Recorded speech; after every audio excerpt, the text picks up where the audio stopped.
Hello बच्चों, कैसे हैं भाई सभी लोग। देखो, आज का जो वीडियो है ना वो आपके जेईई की प्रिपरेशन को थोड़ा सा बदलने वाला है।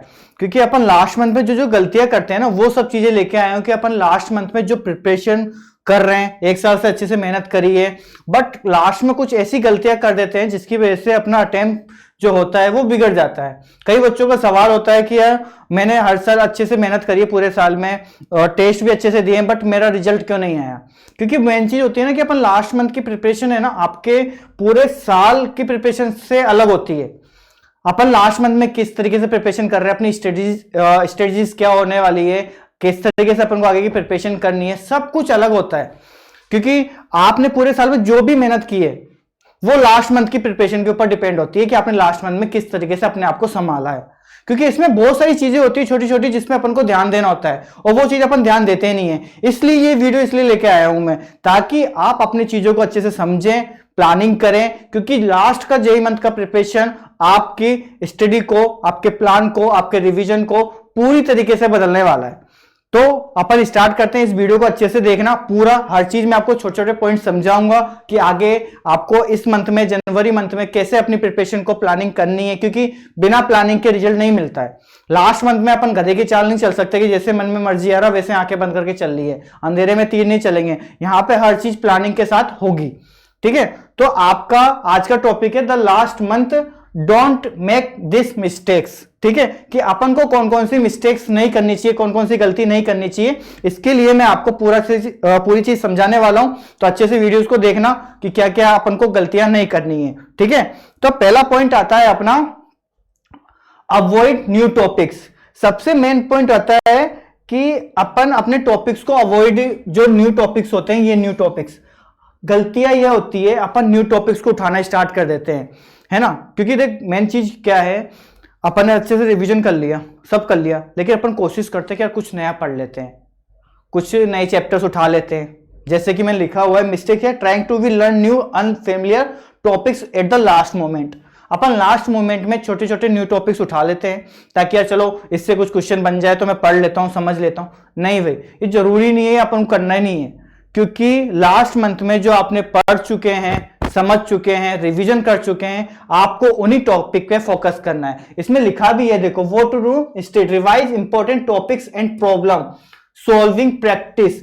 सबसे मेन चीज ये है कि आप प्रॉब्लम सॉल्विंग पे फोकस कीजिए। अपन प्रॉब्लम सॉल्विंग पे फोकस करते ही नहीं है बिल्कुल भी, समझ रहे बात को।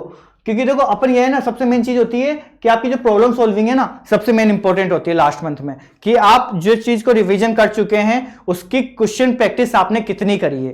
तो लास्ट मंथ में ना कुछ नए टॉपिक्स मत उठाइए, पूरे टॉपिक्स जो नए हैं पूरे अवॉइड कर दीजिए। आपका अब ये प्रिपरेशन होना चाहिए कि जो आपने सीख लिया, समझ लिया, रिवीजन आप उन्हीं टॉपिक्स का करें जो आपके लिए जरूरी है।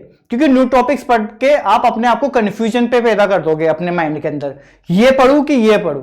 क्योंकि सब चीज वेल प्लान होना चाहिए। इसलिए आपको सिर्फ अपने रिवीजन करना है इंपॉर्टेंट टॉपिक्स का। उसकी जगह आप इंपॉर्टेंट टॉपिक्स उठाइए, हाई वेटेज चैप्टर्स उठाइए और सॉल्विंग प्रैक्टिस पे फोकस आपको करना है। समझ रहे हैं ना बात को। और दूसरी बात, अपने कॉन्सेप्ट पे स्ट्रेंथ बनाइए। चौथा, अब ये प्रॉब्लम होने का रीजन क्या है कि अपन ये चीज चाहते हैं कि मैं कुछ नया पढ़ के, कुछ जो बेसिक क्वेश्चन होते हैं, एक एक नंबर दो, मतलब एक एक टॉपिक के बोलते हैं ना कि स्टैंड अपन के आंसर आ जाते हैं, वो क्वेश्चन के चक्कर में अपन न्यू टॉपिक्स उठाते हैं। और वो क्या, जो चीज अपन को याद थी ना, अपन ने रिवीजन किया था ना, वो भी अपन भूल जाते हैं। तो इसलिए पहली मिस्टेक ये है, अपने जितने भी न्यू टॉपिक्स हैं उनको अवॉइड कर दीजिए। आपने अभी तक जितना पढ़ लिया, समझ लिया, रिवीजन कर लिया है ना, उन्हीं टॉपिक्स पे अपने स्ट्रेंथ को बनाइए और क्वेश्चन सॉल्विंग कीजिए। ठीक है, दूसरा पॉइंट आता है आपका ओवरलोडिंग विथ स्टडी मटेरियल। बच्चे के माइंड में क्या होता है कि सर जेईई की रेफरेंस बुक ले लेते हैं, बहुत सारी आती है क्वेश्चन सॉल्विंग की, बुक तो 10 खरीद लेते हैं, स्टडी मटेरियल भी रहता है, पीवाईक्यूज भी रहते हैं। अरे भाई, एक मंथ में क्या क्या कर लेगा, टेस्ट भी तो देना है। अपन इस चीज सोचते हैं कि यार एक्स्ट्रा बुक करते हैं, अदर रेफरेंस बुक लेते हैं, है ना, मल्टीपल बुक्स उठाते हैं, और जिसकी वजह से अपने सारे जो चीज अपन करनी चाहिए थी ना, उससे भी अपन दूर हो जाते हैं। जो कि ये बिल्कुल गलत है आपके माइंडसेट के अकॉर्डिंग। अगर मैं बात करूं जेई की प्रिपरेशन में एक सिस्टमेटिक वे से जो चीज नीडेड है वो ही जरूरी होनी चाहिए।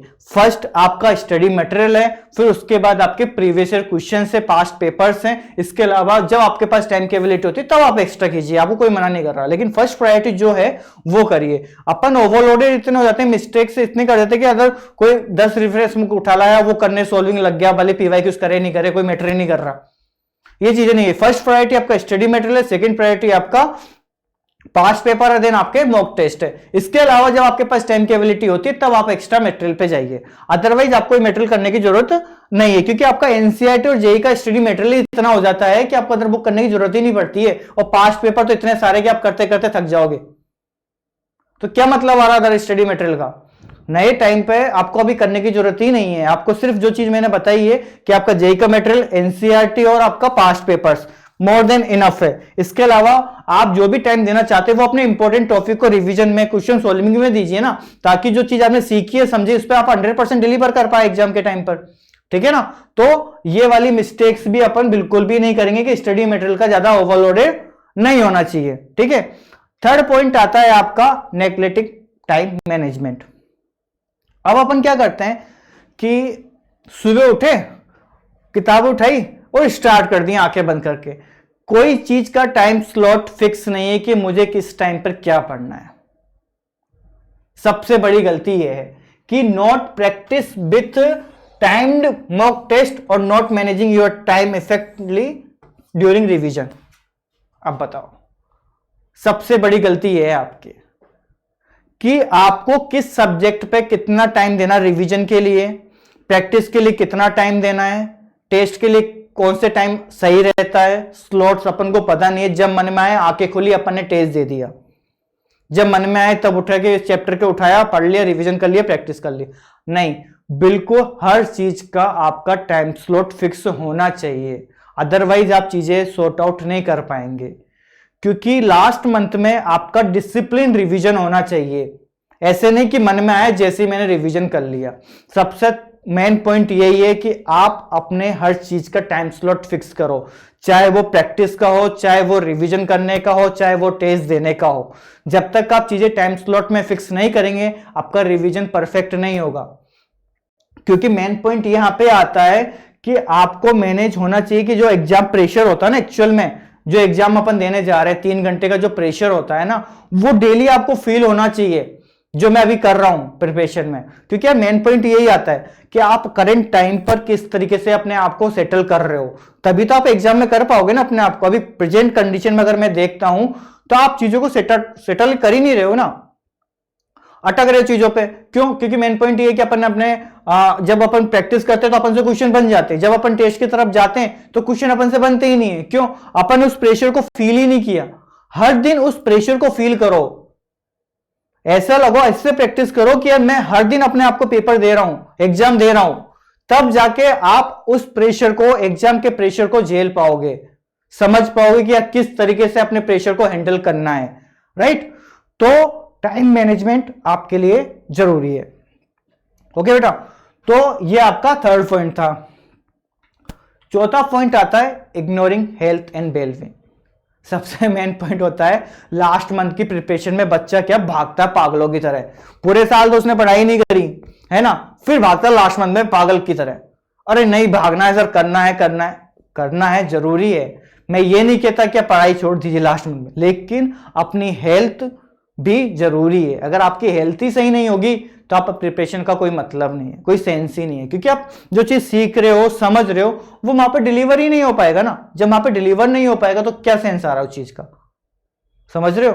तो इसमें सबसे जरूरी होता है कि आप जो है ना, आपके सबसे मेन चीज कि आपकी जो स्लीप है, सोने का टाइम, खाने का टाइम है ना, जो रेगुलर ब्रेक्स है, ये बहुत ज्यादा जरूरी है। जब तक आपके ब्रेक, आपकी नींद और आपका खाना सही तरीके से नहीं होगा, आप अपनी स्टडी में 100% आउटपुट निकाल ही नहीं पाएंगे। क्योंकि मैंने बोला था जैसे कि डिसिप्लिन होना चाहिए लास्ट मंथ की प्रिपरेशन में, तो वो डिसिप्लिन में ये सब चीज आती है कि आपकी नींद भी अच्छी होनी चाहिए, 6 घंटे का मिनिमम आपका स्लीप होना चाहिए, स्लीप टाइमिंग, आपके खाना खाने का टाइम फिक्स होना चाहिए, खाते रहो। दूसरी बात, आपके जो क्लासेस ले रहे हो या फिर रिवीजन कर रहे हो उसमें रेगुलर जो ब्रेक्स होते हैं वो ज्यादा जरूरी होता है, ठीक है ना। तो अपनी हेल्थ पे भी अपन को ध्यान देना है, ये चौथा इंपॉर्टेंट पॉइंट है अपनी हेल्थ के हिसाब से। अब तो सर्दियां वैसे चालू हो गई तो जुकाम खांसी तो सबके होती रहती है वैसे भी, है ना। तो आगे का पॉइंट आता है अपना skipping revision of weak area. सबसे मेन पॉइंट, आप जो आपके जो वीक एरिया है ना आप उसको स्किप कर देते हो रिवीजन के टाइम पे, जो कि बिल्कुल बहुत ही ज्यादा गलत है ये वाला वीक एरियाज। क्योंकि यार अपन ये सोचते हैं वीक एरियाज अपन क्यों करते हैं स्किप, होने का रीजन क्या, मिस्टेक होने का, क्योंकि यार जो वीक एरियाज होता है ना अपन को चैलेंज करते हैं, यार तेरे से हो ही नहीं रहा, वक्त ले रहा है, और अपन क्या करते हैं जल्दीबाजी के चक्कर में यार कर लेते हैं, जितना हो जाता है जल्दी जल्दी कर लेते हैं। नहीं, अगर आपका वीक एरियाज में ज्यादा है पार्ट, तो वीक एरियाज में जरूरी नहीं कि आप पूरा ही करें। सबसे मेन पॉइंट आपका ये होना चाहिए यहां पर कि जो इंपॉर्टेंट टॉपिक्स है, जैसे बिग टॉपिक्स में भी तो वो होते हैं ना जो आपके यार अच्छे होते हैं, क्वेश्चन आते हैं उनसे, वो टॉपिक उठा के रिवीजन कर लीजिए, ज्यादा उन पे टाइम दे दीजिए, ज्यादा टाइम मत दीजिए। मतलब मेरा कहने का मतलब ये, प्रायोरिटीज वाइज अपन को वीक एरियाज पे काम करना है, जो प्रायोरिटी के चैप्टर्स है ना वो वीक एरियाज उठा लीजिए, है ना। ज्यादा टाइम अपन को बिल्कुल दे, मैंने खुद ने लिखा है revision session, but don't spend expensive time on them, ठीक है। तो अपन को ज्यादा का टाइम नहीं देना है इन पे, देना है बट वो जो आपके प्रायोरिटी वाले चैप्टर्स है, टॉपिक्स है, उन पे ध्यान दीजिए वीक